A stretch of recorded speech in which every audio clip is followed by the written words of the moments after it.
आज मैं ज्ञान गंगा में 3 बातें बताता हूँ।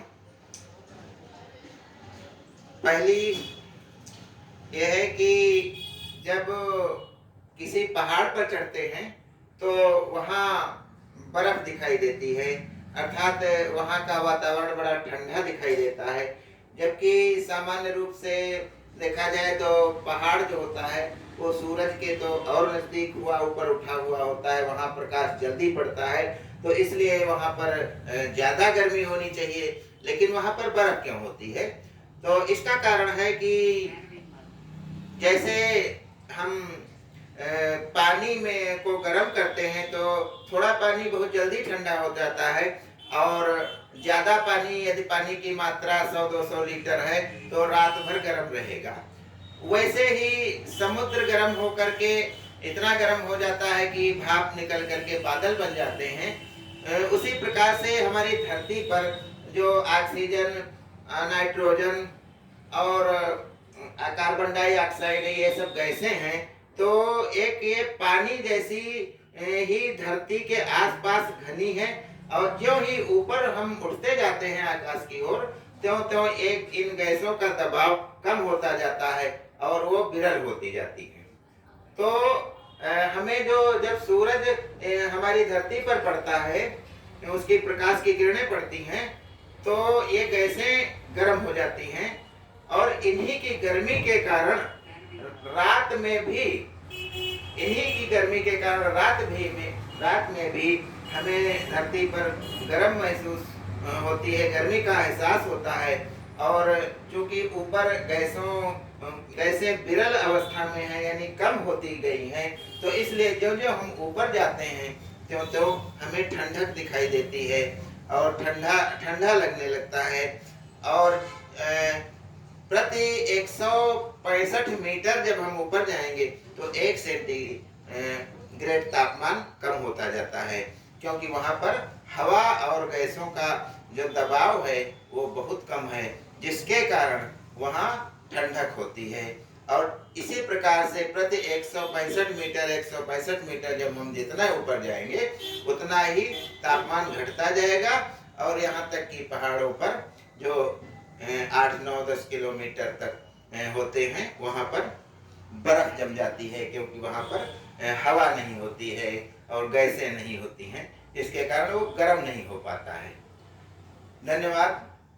दूसरा मैं बताऊंगा कि महाराणा प्रताप के घोड़े का नाम चेतक था, और उनके एक हाथी भी था, उसका नाम था राम प्रसाद। जब अकबर ने उन पर आक्रमण करके उस हाथी को पकड़ लिया था और अपने कब्जे में लेकर के गया था, आगरे ले गया था, तो वो हाथी इतना स्वामी भक्त था कि उसने खाना पानी छोड़ दिया था।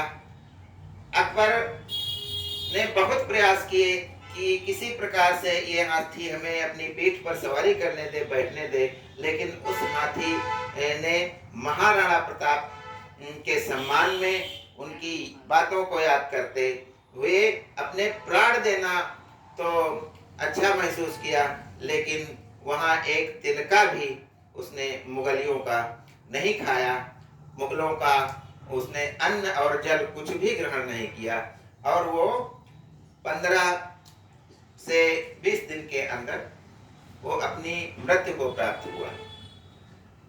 तीसरी बात है कि जो कोयल होती है, कोयल पक्षी काली काली कू कू करती, तो वो जो होती है वो कभी जमीन पे नहीं बैठती है।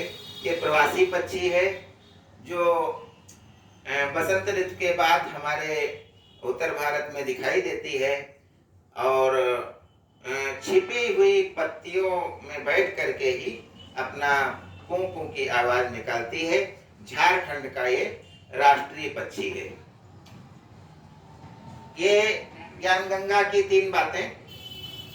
आगे मैं बताना चाहूंगा कि एक नेताजी थे, और पिछले इलेक्शन में उनको पार्टी में ने टिकट ही नहीं दिया था, तो वो निराश हो गए थे, और उन्होंने कि मैं अब आत्महत्या कर लूंगा, मुझे जीना नहीं है। जब हम विधायक ही नहीं बन पाएंगे तो हम जिएंगे कैसे, और बहुत परेशान हुए थे। चौथी फेल थे हालांकि।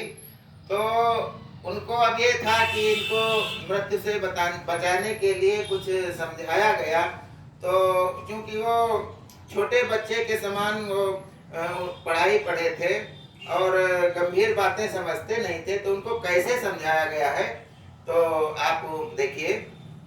जैसे छोटे बच्चों को लिखाया जाता है कमल घर चल डर मत, वैसे ही मैंने उन नेताजी को समझाया, क्योंकि वो पढ़े लिखे थे नहीं और कोई बात समझते नहीं थे, केवल राजनीति करना, कुर्सी पर बैठना ही जानते थे।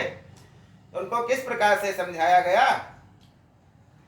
गम न कर, गम न कर, अब उठ सबर कर, गम न कर अब उठ सबर कर, गम न कर अब उठ सबर कर, तज नयन जल मनन कर छत पर टहल। गम न कर अब उठ सबर कर, तज नयन जल मनन कर छत पर टहल। यह सकल जग कब तक सफल, दर असल यह सब कर्म फल बस अटल। इस समय अवसर शहर चल, मत शर्म कर, कर पहल। अब दल बदल, अब दल बदल, अब दल बदल, अब दल बदल। इसके उपरांत मैं आपको दुष्यंत कुमार की एक गजल सुनाना चाहूंगा। परिंदे अब भी पर तोले हुए हैं,